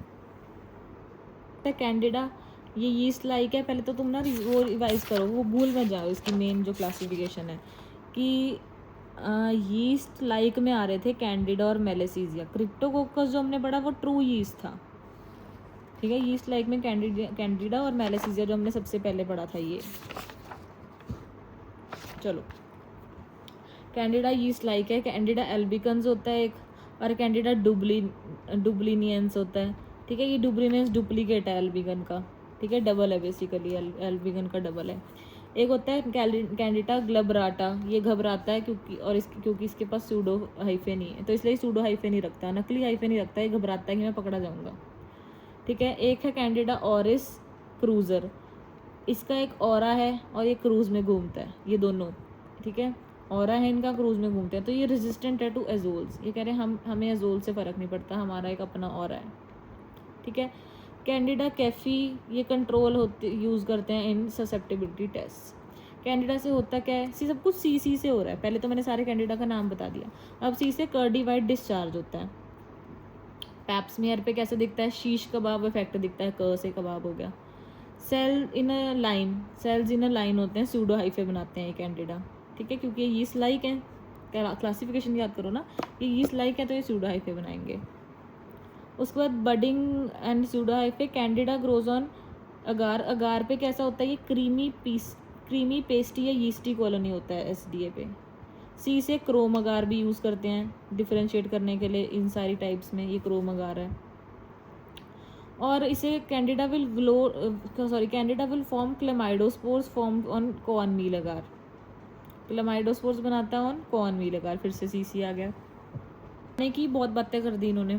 Corn, creamy, शीश कबाब, कर्डी।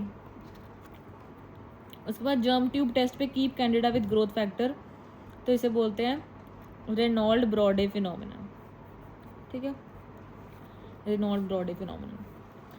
कैंडिडा एल्बिकन्स और डुब्लिनियंसिस में क्या है कि ये दोनों ये डुब्लिनियंसिस का डुप्लीकेट है, तो जर्म ट्यूब टेस्ट तो दोनों करा रहे हैं, क्लेमाइडोस्पोर्स भी दोनों में पॉजिटिव है, पर अगर हम एक्सट्रीम कंडीशंस में देखें ना तो ओरिजिनली चलता है, डुप्लीकेट नहीं चलता। तो अगर हम 45 डिग्री से अबव ग्रोथ कराएंगे या हाइपरटोनिक सलाइन में ग्रोथ कराएंगे तो वो एल्बिकेंस कर जाएगा, वो डुब्लिनियंस नहीं कर सकता। उसके बाद हमारे पास आगे एस्परजिलस और म्यूकर माइकोसिस वाला म्यूकर। एस्परजिलस और म्यूकर किस फॉर्म में है, मोल्ड्स में है ना, देखो हाँ इनको हमने मोल्ड्स में करा था, इनके पास हाइफे होते हैं। तो अगर तो ये एस्परजिलोमा की पिक्चर है, ठीक है, और ये ओटोमाइकोसिस है। एस्परजिलस में क्या होता है, बेसिकली एक्यूट एंगल ब्रांचिंग होती है लेस देन 90 डिग्री, और ये सेप्टेट होता है, प्रेजेंस ऑफ सेप्टा, तो डाइकोटमस ब्रांचिंग, ठीक है। तो सेप्टा होएगा और एक्यूट एंगल होगा तो एस्परजिलस होगा, इसके नाम में पता लग रहा है, एस्पर, एक्यूट और सेप्टेट, ठीक है। Galactomannan the component of aspergillus is associated with, पता नहीं है, गैलेक्टोमेनन होता है इसके अंदर, छोड़ो। एस्परजिलस कितने टाइप्स का होता है हमारे पास अब, फ्यूमिगेटस, फ्लेवस और नाइगर। एस्परजिलस की कहानी वही नहीं खत्म हो जाती, इसके टाइप्स भी हैं, फ्यूमिगेटस, फ्लेवस और नाइगस। फ्यूमिगेटस में फ्यूम्स आ रही हैं, स्मोकी ग्रीन कलर का होगा, स्मोकी कलर का, स्मोकी ग्रीन कलर का होएगा, और ये फ्यूम्स कहाँ जाएंगे, ऊपर जाएंगे, तो ये अपर पार्ट में इसके कोनिडिया होते हैं, ठीक है। इसका ये देखो, इसके अपर पार्ट में कोनिडिया है बस, और ये green colour, smoky green colour का है, ठीक है। ये हो गया फ्यूमिगेटस। उसके बाद फ्लेवस। फ्लेवस कैसा होता है, ये ग्रीन या येलो कलर का है बेसिकली, और इसमें ऑल ओवर कोनिडिया है, पूरी बॉडी में इसके कोनिडिया हैं, एफ्लाटॉक्सिकोसिस में यूज़ हो रही है, ठीक है। फिर आता है नाइगर। नाइगर जो है वो कैसा होता है, ब्लैक कलर का होएगा, ओटोमाइकोसिस कराता है। इसमें तो है ही नहीं कोनिडिया, मुझे लग रहा है कहीं पे दिख नहीं रहे मुझे। अब एफ्लाटॉक्सिन जो होता है वो एस्परजिलस फ्लेवस का टॉक्सिन है, मैंने भी बताया ना, ये बीच वाले का टॉक्सिन है एफ्लाटॉक्सिन, जो हेपेटोसेलुलर कार्सिनोमा कराता है by mutation of P53 at codon 249। Aflatoxin is a peanut और ग्राउंडनट कंटेमिनेशन से होता है, ठीक है। इमेजिन करो पीनट और ग्राउंडनट है और उसके ऊपर फंगस लगा हुआ है, ये आई थिंक मैंने PSM में भी करा है, मुझे अब उस पिक्चर से याद आ रहा है पीनट ग्राउंडनट की। तो उसमें एफ्लाटॉक्सिन होता है, हेपेटोसेलुलर कार्सिनोमा कराता है P53 और 249। ट्रीटमेंट क्या करेंगे, सर्जिकल रिसेक्शन करेंगे, और अगर डिसेमिनेशन हो तो वोरिकोनोजल, वरी करने की बात है, एस्परजिलस छोटी मोटी बात नहीं है, ये इतना कुछ करा रहा है। म्यूकर माइकोसिस में क्या है, ब्लैक फंगस, एसेप्टेट, ठीक है, और राइट एंगल ब्रांचिंग, इसमें कोई सेप्टेशन नहीं और ये राइट एंगल ब्रांचिंग है। Mucor is broader like a ribbon, तो ये म्यूकर मोटा होता है, थोड़ा ब्रॉड होता है, और ये इसको लिड लिफ्टर भी बोलते हैं ऑन SDA, मोटा है ना तो लिड को लिफ्ट कर देगा। Most common associated with orbital cellulitis in patients with diabetic ketoacidosis. Treatment इसका भी सर्जिकल रिसेक्शन, और इसमें एम्फोटेरिसिन B करना है, इसमें इतनी वरी नहीं करनी, दिख काला रहा है बस, मेन वरी एस्परजिलस में करनी है। हमारे पास दो टेस्ट या दो चीज़ें हैं बेसिकली, बीटा डी ग्लूकन और एस्परजिनस गैलेक्टोमेनन। इसके तो नाम में ही है, गैलेक्टोमेनन किस में है, एस्परजिलस में। It is negative in mucorales, mucor में नहीं होता। तो अगर हमने टेस्ट करना है एस्परजिलस है कि म्यूकर है, तो हम गैलेक्टोमेनन टेस्ट करके देख लेंगे। देखो मैंने यहाँ भी लिखा था गैलेक्टोमेनन, ठीक है। बीटा डी ग्लूकन क्या है, ये बेंगलोर मेडिकल कॉलेज में नेगेटिव होता है, बेटा को हमने बेंगलोर मेडिकल कॉलेज में नहीं भेजना, ठीक है, चाहे उसको जितना मर्जी ग्लूकोज मिल रहा हो उधर, हमने उसे कोई बेंगलोर मेडिकल कॉलेज में नहीं भेजना, बेंगलोर मेडिकल कॉलेज में ग्लूकोज लगाना ही नहीं आता उनको, ठीक है। तो वो है ब्लास्टोमाइसिस, म्यूकोरेल्स और क्रिप्टोकोकस, BMC। ब्लास्टोमाइसिस म्यूकर में भी नहीं है, क्रिप्टोकोकस में नहीं है, ब्लास्टोमाइकोसिस में नहीं है, इन सब में बीटा डी ग्लूकन नहीं है। लास्ट है हमारे पास न्यूमोसिस्टिस कारनी। अभी तक हम सारे अपॉर्चुनिस्टिक इन्फेक्शंस कर रहे हैं ना, तो इसीलिए ये बातें हो रही हैं।